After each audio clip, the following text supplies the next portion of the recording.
So this is St Margaret's Beach Caravan Park, and we moved down from Dublin in '96. It's hard to believe, it's almost 30 years ago. Mum and Dad had a dream of opening a caravan park or running a caravan park, and when they came down here they saw the beach and they knew that this was the place for us. And they are happily retired, or so retired now. Poor Dad. And this is my 4th season now running it. We have some static pitches and we have our mobile homes, but for our short-term stays, which we do from 1 to 14 nights over the season, we have around 20 pitches. So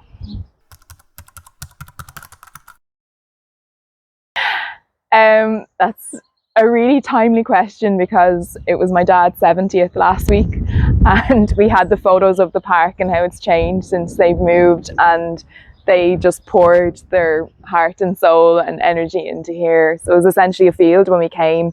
There was no treatment plant, like proper treatment plant. The mobiles weren't hooked into anything, and we used to have rabbits in the field when we came first, and they'd have their babies around the tents. And then because there was so much space, we used to get busloads of French campers, teenagers down, and we'd spend the whole summer playing football. So it's all been beautifully landscaped, and we have our hard standing pitches, we have our proper treatment plant, and it's absolutely amazing to see the difference through the photos and the timeline. We normally open around Paddy's weekend, or if Paddy's Paddy's falls midweek, it'll be the weekend before, until the end of September for our short-term stays. That's the future.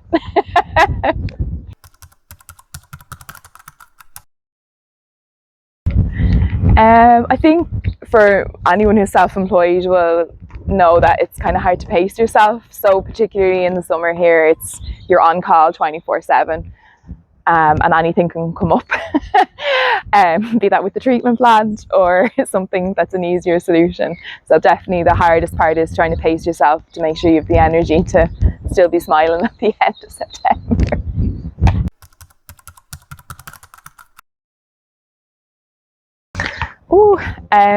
It's hard to choose one. It's really lovely. I love the kids have a ball here in the summer, and that's really nice, because I feel like I had a lot of freedom when I was a kid, and it's lovely that it's so safe here, and we're small, and you see the kids meeting each other, and then the families come back at the same time every year. And yeah, I think it's just the people coming into reception as well from all over the world off the ferry, and you get to meet people from everywhere, and they just love camping. So I get to work with lovely people. A few years ago, when my mum and dad were retiring, we changed our camping area into play area for the kids. So we don't have a lot of grass and we don't take tents. However, if a cyclist or a motorbike rocks up, we'll always have a space for a little small tent. We take twin axles, it's no problem. The only thing is we're an older park designed for when things are a bit smaller.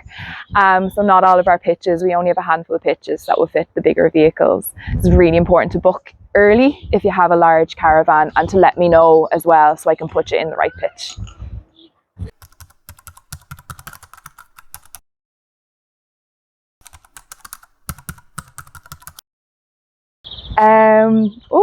So I suppose, like, being camping, and you know this, like watching that, it's just this lovely opportunity where you can live communally and you can meet people from everywhere, and you're sharing this small space with a shared interest.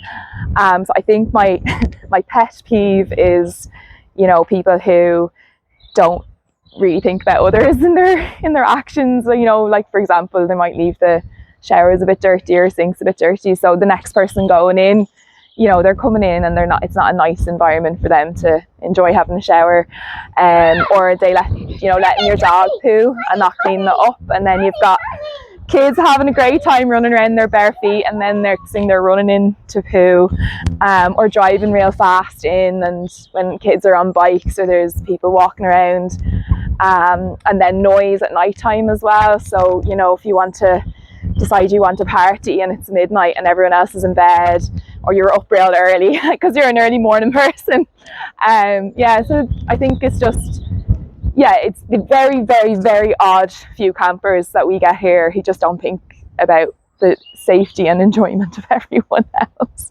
But that's kind of the exception really here.